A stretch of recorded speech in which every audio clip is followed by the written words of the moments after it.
Assalamualaikum warahmatullahi wabarakatuh. Salam HW. Hai adik-adik semua, para pandu pengenal Hizbul Waton dari Qabilah Muhammad Darwis dan Siti Walidah, Pangkalan SD Muhammadiyah Demangan. Sehat hari ini? Alhamdulillah, semoga semua diberikan kesehatan. Oke, hari ini latihan Hizbul Waton kita akan belajar tentang rambu-rambu lalu lintas. Nah, sebelum kita masuk ke dalam materi, mari kita berdoa terlebih dahulu dengan membaca basmalah bersama-sama.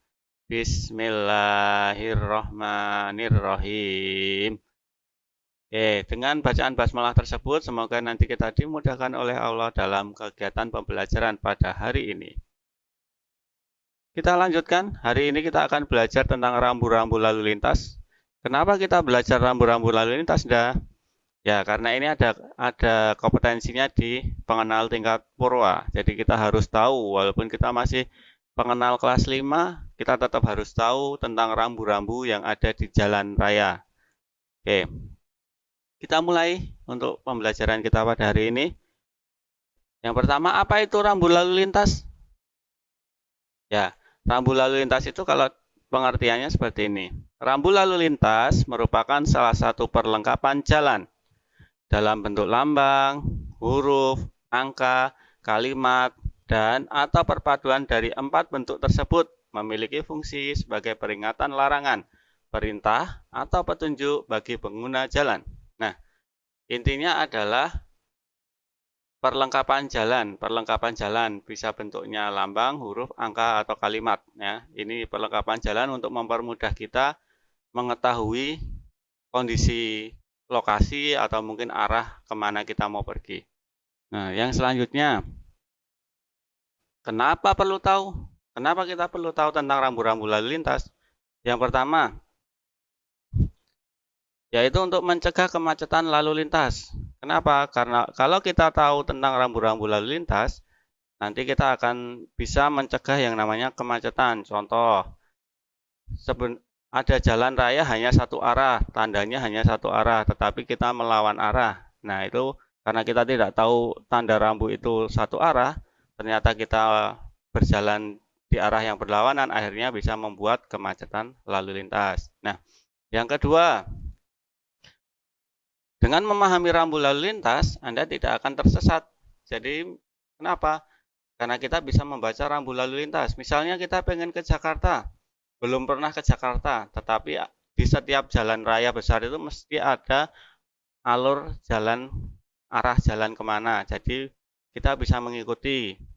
Nanti biasanya ada arah 50 km lagi Magelang, 70 km lagi Jakarta misalnya ya. Jadi memudahkan kalau kita paham atau tahu tentang membaca rambu lalu lintas. Nah, yang ketiga, menjaga keselamatan diri sendiri dan orang lain. Jelas ya, kalau kita patuh terhadap rambu-rambu lalu lintas dan orang lain juga patuh, insya Allah kemacetan lalu lintas terhindari, semua bisa tertib dan akhirnya berkendara semuanya bisa lancar.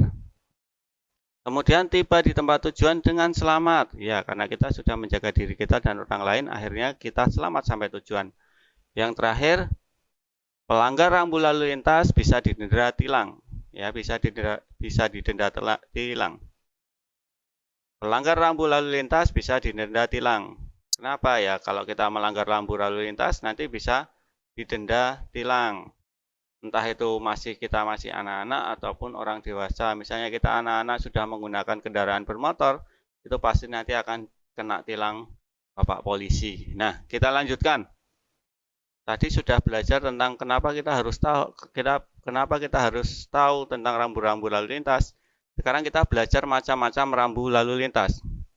Yang pertama ini adalah rambu peringatan, yang ini rambu larangan, ini rambu perintah, dan ini rambu petunjuk. Oke, kita akan belajar satu persatu tentang yang pertama adalah rambu peringatan. Ini gambarnya adalah jalan menyempit ya, jalannya menyempit. Nah, tujuan ada rambu peringatan itu apa sih? Tujuannya adalah untuk memberi peringatan kepada pengguna jalan akan adanya potensi bahaya. Jadi adanya potensi bahaya, tikungan tajam, rawan longsor, itu tujuannya adalah memberitahu kita bahwa di jalan tersebut rawan dengan bahaya. Nah, ciri-ciri dari rambu peringatan ini adalah berbentuk belah ketupat, memiliki warna dasar kuning, serta warna hitam pada garis tepi, warna lambang, warna huruf, dan atau angka. Jadi, warna dasarnya kuning, bentuknya belah ketupat, gambarnya warna hitam, garis tepinya juga hitam. Oke ya, ini ciri-cirinya seperti itu.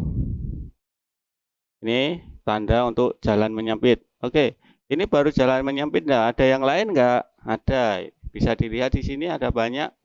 Ini ada rambu jalan cembung atau polisi tidur. Ini ada lontaran kerikil, berarti di jalan ini banyak kerikil. Atau mungkin sedang ada proyek jadi banyak kerikil. Terus ini biasanya di pegunungan yang bagiannya rawan untuk longsor, rawan runtuh. Kemudian ini tanda bahwa di depan nanti akan ada traffic light. Ini tanda di depan nanti akan ada perempatan jalan atau persimpangan 4 arah dan lain sebagainya. Ini beberapa contoh, masih ada banyak sekali. Nah, kita lanjutkan.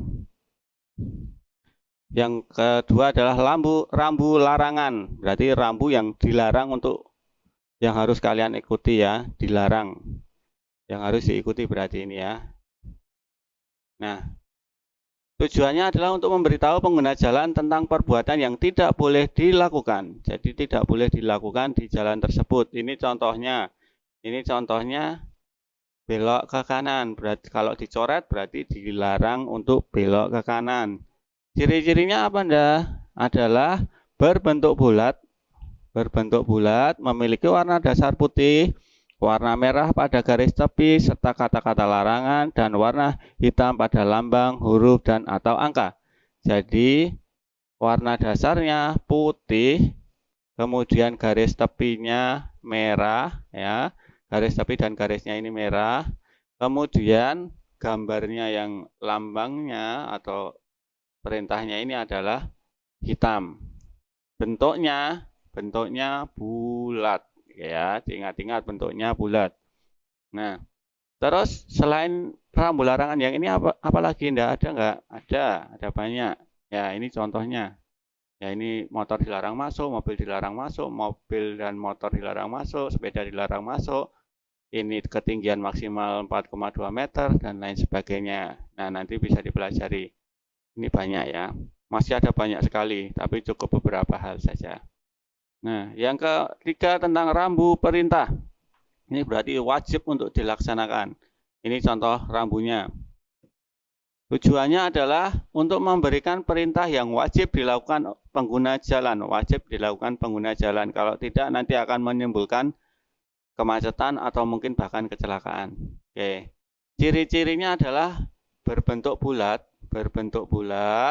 memiliki warna dasar biru, warna putih pada garis tepi, lambang, warna huruf, dan atau angka, serta kata-kata. Jadi, warna biru untuk warna dasarnya, gambarnya warna putih, garis tepinya juga warna putih, bentuknya bulat. Ini rambu apa? Wajib belok ke kiri atau wajib ke kiri. Ya. Nah, ini adalah rambu perintah yang lain. Ini ada rambu perintah mematuhi arah yang ditunjuk. Ini ke kiri, ini wajib ke kanan, ini juga sama, wajib belok ke kiri, ini wajib belok ke kanan. Ini wajib memutar dan lain sebagainya, ya, dan lain sebagainya. Bisa nanti dilihat lagi. Kita lanjutkan di rambu yang terakhir, yaitu rambu petunjuk. Ini rambu petunjuk. Gambarnya ada dua ya, ini dua rambu. Ya, tujuan rambu petunjuk apa? Untuk memberi panduan atau informasi kepada pengguna jalan. Nah, ini adalah informasi. Jadi kita biar tahu nanti di depan ada tempat apa atau jalannya kemana, itu di rambu petunjuk ini. Ciri-cirinya, ciri utama dari rambu ini adalah memiliki warna dasar hijau dan biru ya, dan biru. Warna putih pada garis tepi, lambang, huruf, dan angka. Ya. Ini warna dasarnya hijau dan ada juga yang biru. Tapi yang biru biasanya bentuknya seperti ini. Ya. Kalau yang hijau nanti agak bervariatif. Nah, ini arah jalan ke Bekasi dan ke sini ke Bogor. Kalau ini masjid 100 meter. Jadi di depan nanti ada masjid 100 meter lagi ada masjid. Nah, ini untuk rambu petunjuk. Contohnya ini yang warna biru ya, yang warna dasarnya biru. Terus ada gambarnya di tengahnya. Ini rambu petunjuk semua.